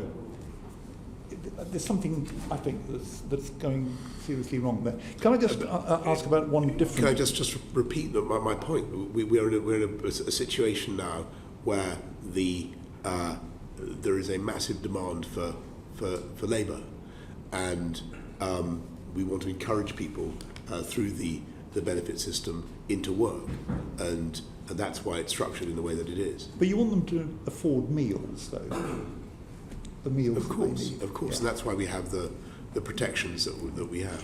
A final point, if I may, about a different topic. In our meeting in July, you kindly undertook to look at the online safety bill that we've discussed already this afternoon, given that one of its key objectives is to tackle online fraud. I know you've had a letter today from Martin Lewis, Sir Richard Branson, Dawn French and others who've all appeared in online scam adverts, calling on you, as we talked at the meeting in July, about regulating online scam advertising or regulating online advertising in the online safety bill. Have you been able to make any headway in looking at that point? Thank you. I haven't seen the letter from the people that you mentioned. We're certainly very concerned about online scams or online ads of any kind, and I know that we're looking into this. I refer you to what we're doing in the online harms bill. At the moment, the bill isn't proposed to regulate paid-for advertising. You made the point in July that you'd have a look at that. Let me see what I can find out about that, Mr. Timms. As I understand it at the moment, the view is that the bill can't deal with every ill caused by the internet, and it may be that that's one thing that it's failing to do. One of many things that it's failing to do, but I will get back to you. Okay. Thank you, Mr. Timson. Angus Brendan McNeill, Chair of the Trade Committee. Oh, I beg your pardon, Tobias Elwood. I do apologise. Thank you, Chair, and thank you, Prime Minister. Defence. We've had 2 terrorist attacks in the UK this last month. It's now 2 decades since 9/11, and extremism is now on the rise, no doubt spurred by events in Afghanistan. The internet is now more powerful than the pulpit in the mosque. Should we be doing more to tackle online radicalisation? I think there's always much more that we should do to tackle radicalisation online or otherwise. And when you look at some of the cases that we've seen recently, it's clear that people are increasingly adept at using concealed devices to conceal their internet tracking, their internet history as they radicalise themselves. We need to be wise to that. I think what we also need to do, Mr. Elwood, is we need to be much more ruthless in joining the dots together, because so often with characters who cause the responsible terrorist attacks or whatever, there will be things in their past that are signals or indicators of a likelihood that they will do this. And each of them individually may not be enough to trigger our concerns. Can I welcome that? But I'm also interested in what is online and whether you think there should be more responsibility to be taken by online organisations, and I hope you'd lean into this. Yes. Can I just move on? The last time we met here, you agreed the world's becoming more unstable, more complex. There's an increase in political warfare, along with a rise in extremism we just discussed, and authoritarianism. And we now see examples of that playing out in Eastern Europe. Can I ask what military assistance we can offer both Poland and indeed Ukraine to show Russia that we are serious about deterring any kinetic action? The 2 cases are very different, as you know, because Poland has a NATO security guarantee, and under Article 5 we're committed to the defence of Poland, as you know. Ukraine, sadly for historical reasons, does not have the same guarantee from NATO powers. Actually, Ukraine doesn't even have a membership action programme, as you know. So what we've got to do is to make sure that everybody understands that the cost of miscalculation on the borders of both Ukraine and of Poland would be enormous. And I think that my own impression, as I'm sure you would agree, having been to Ukraine several times, met people there, as I'm sure our colleagues have around this room, talked to them, I think it would be a tragic mistake for the Kremlin to think there was anything to be gained by military militarism. I put it to you that the only way that we're going to deter potentially Russia from to mass troops on the border with Ukraine from venturing into the Donbass region is by us saying now exactly what the consequences would be. I invite that for you to take that away with you. COP26 has helped illustrate just how fragile our planet is, but our turnaround to repair this damage is measured in decades, carbon neutral by 2050. This means that globally we must now brace ourselves for profound changes to our way of life over the next decade. Crop failures leading to mass food shortages, lands becoming too hot to live in, all leading to mass migration on biblical scales. This will test governments across the world, particularly in Africa. Does the Prime Minister agree with David Attenborough, who said, "Make no mistake, climate change is the biggest security threat that modern humans have ever faced"? I think he's right in that, and actually I made a speech to the UN Security Council saying substantially the same thing. Thank you. Bringing those 2 themes together, the Red Book here on page 40 confirms defence spending is set to fall over the next 4 years. The current budget has been stretched by the requirement to cover cyber and space domains at the expense of the traditional services. So tanks, ships, planes and troop numbers are all now being cut. Would you agree, Prime Minister, that the integrated review is arguably out of date and we now need to look seriously at defence spending to be increased to 3%? No, I must respectfully, I know you're a great authority on these matters, Mr. Elwood, but I must respectfully dissent from you when you say that the integrated review is out of date, because I think what would be out of date would be to, first of all, we're spending record sums on defence, £24 billion to reform and renew our armed forces. 2.4%. No, I know the numbers. Yeah, I know them well. I'm trying to say that what I'm saying to you is I disagree. This is a peacetime budget, I disagree and with we've you. just confirmed that the threats are growing, and therefore we cannot manage. The budget is being reduced by 0.4%. I have it here in front of me in the Red Book. The point I'm trying to say is I'm simply inviting you to recognise the growing threats that are coming over the horizon and ask you to please recognise and reconsider where the integrated review now is and what we need to prepare for. If you're saying, Mr. Elwood, that you think we should go back and prepare for tank battles in...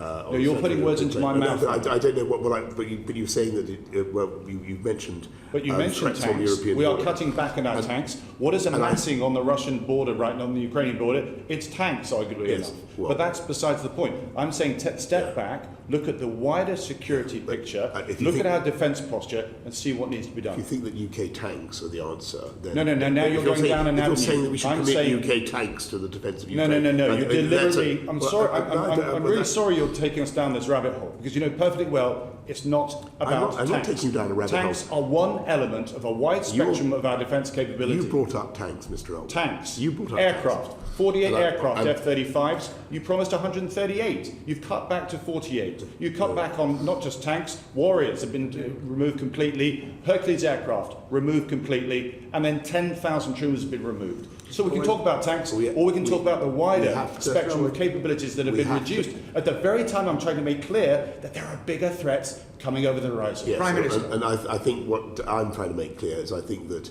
it's now or never for the UK Armed Forces. We have to recognise that the old concepts of fighting big tank battles on the European landmass, which I think is what you're driving at, are over. And there are other better things that we should be investing in the FCAS, in the Future Combat Air System, in cyber. This is how warfare of the future is going to be fought in our advanced early warning systems, and that is where we need to be. I think that the investments that we are making, you can't hold ground with cyber.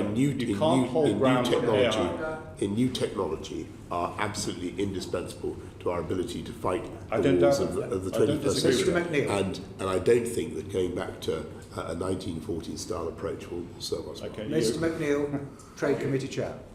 So you're an advocate, as we all know, of Brexit. You're now an advocate of trade deals, which I think we'll both agree in the circumstances are a good thing, given where we are. Now, your government figures will say that Brexit will cost something like 4.9% of GDP, the OBR 4% of GDP, and we can correspond that for ease of understanding to £490 or £400. The question I want to ask you is, what will you recoup in the trade deals that you're now an advocate of? With New Zealand, for instance, how much will you recoup, either in percentages or pounds? And Australia, what will you recoup? I think that both deals will give opportunities numbers. To... I can't give you numbers. It depends. Luckily, I'm here because it depends how much the Australians and the New Zealanders decide to buy. Let the Prime Minister answer the question. Thank you, Sir Bernard. What we do have is a big opportunity for Scottish beef, for Scottish whiskey. No, it's not.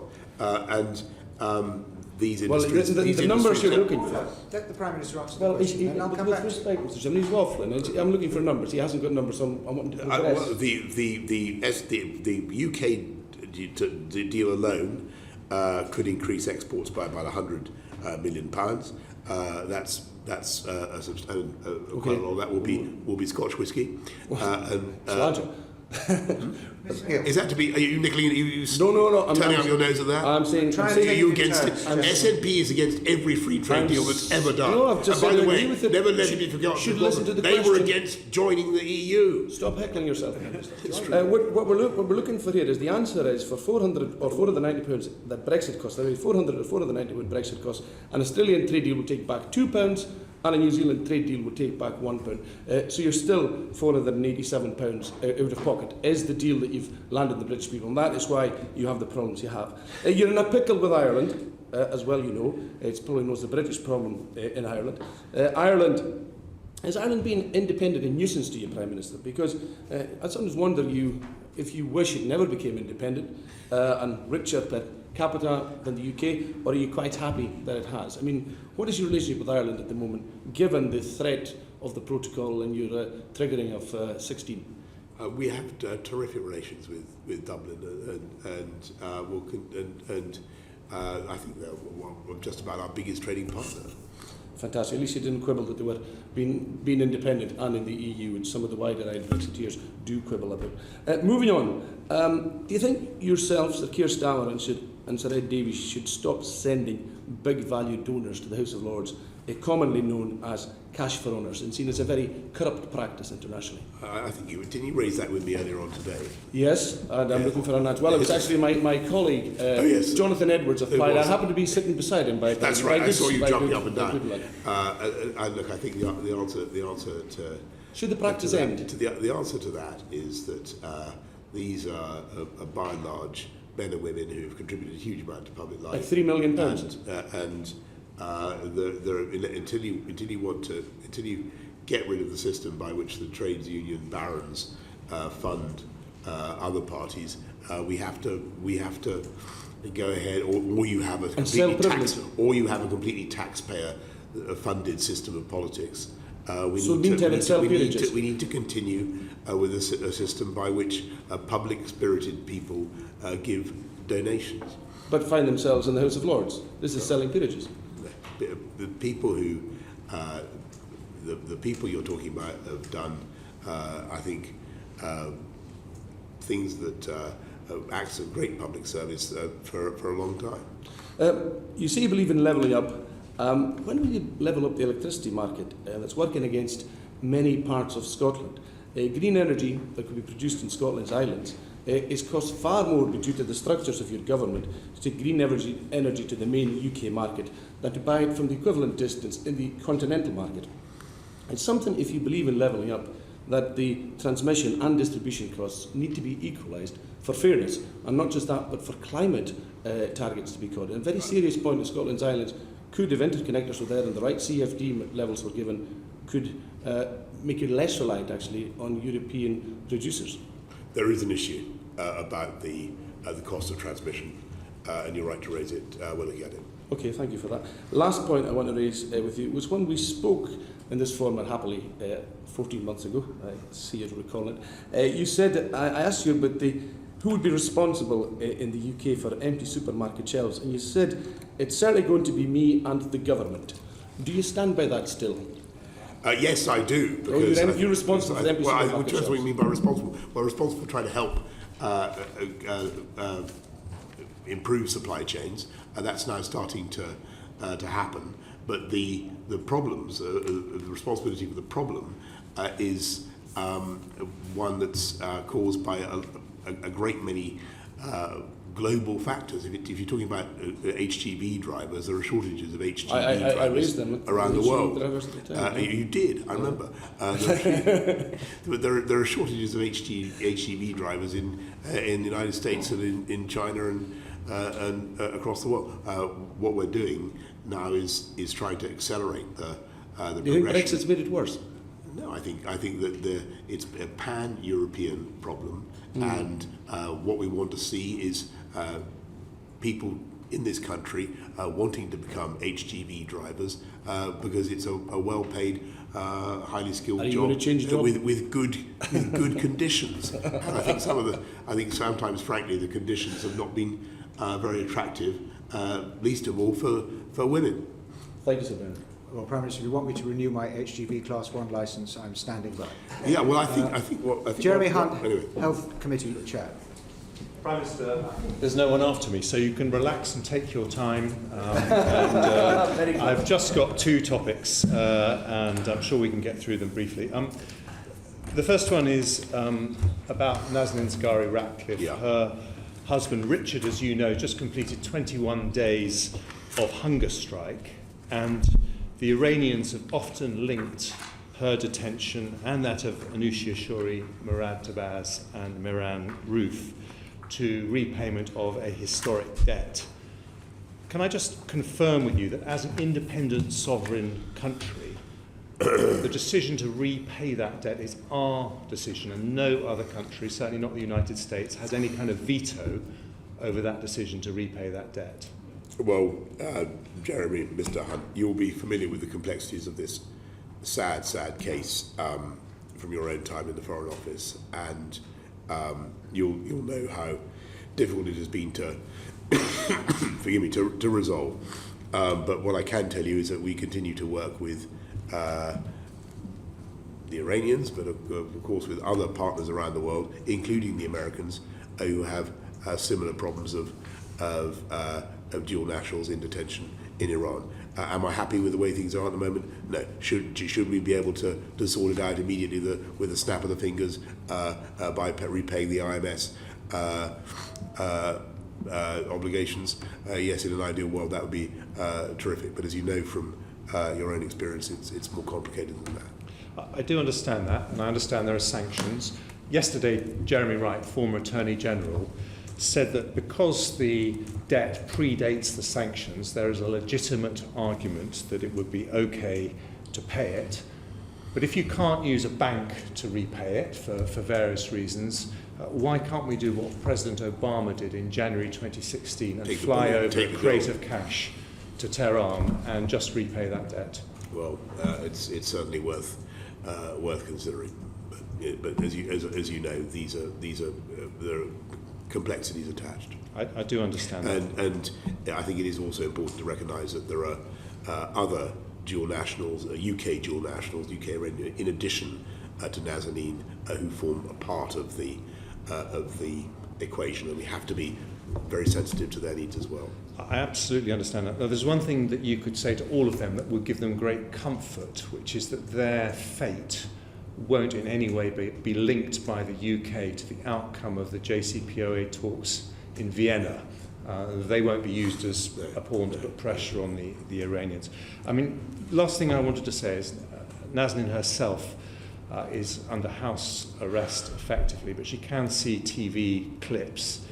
Have you got a message to her about the 5.5 years that it's taken? Yes. And whether she can get home for Christmas? I want to say to Nazanin, and she and I have been in touch, as I'm sure she was in touch with you when you were Foreign Secretary, that I'm horrified, I continue to be horrified by the ordeal she's been through. I have nothing but admiration of for the way in which she's dealt with it.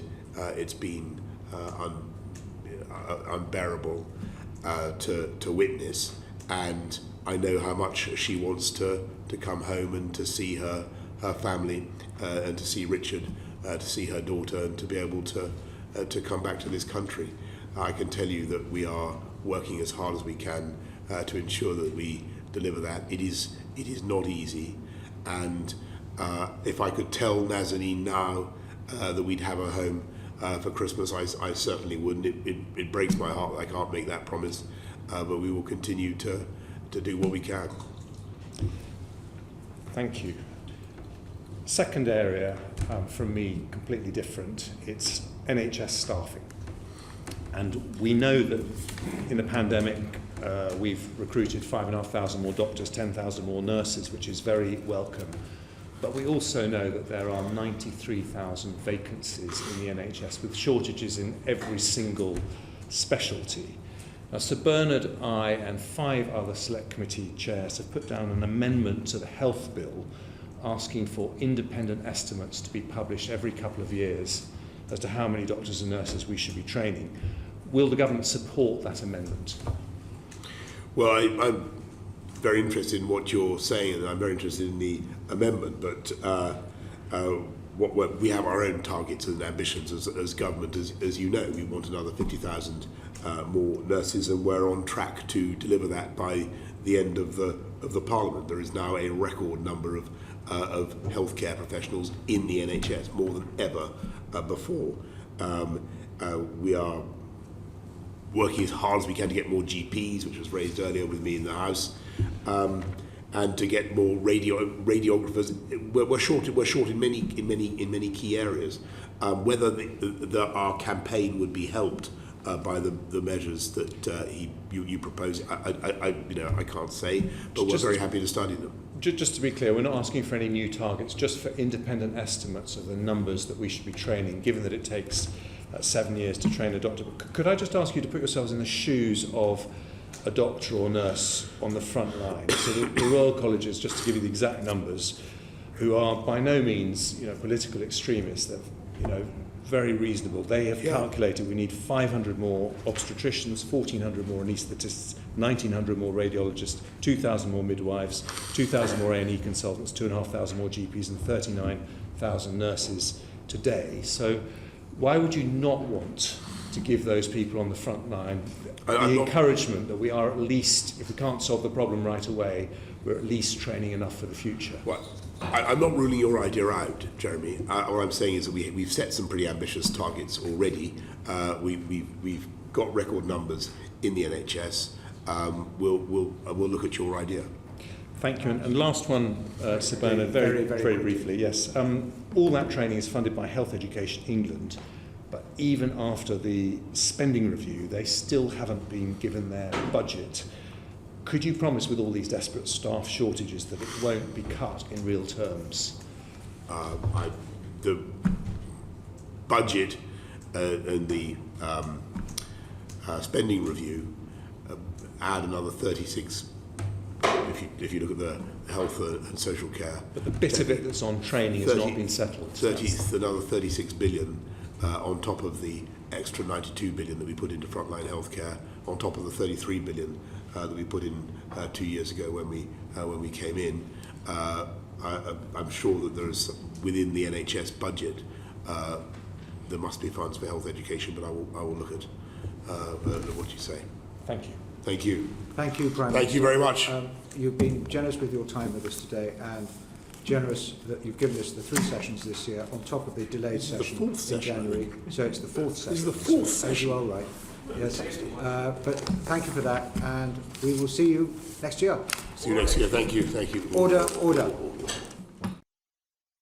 The proceeding has ended.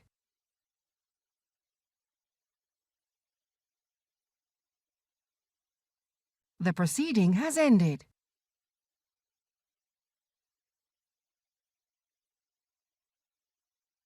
The proceeding has ended.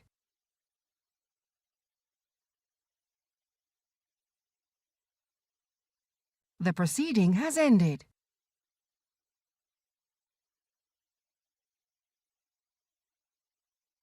The proceeding has ended.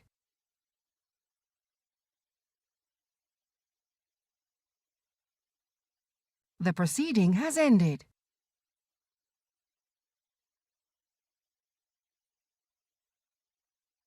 The proceeding has ended.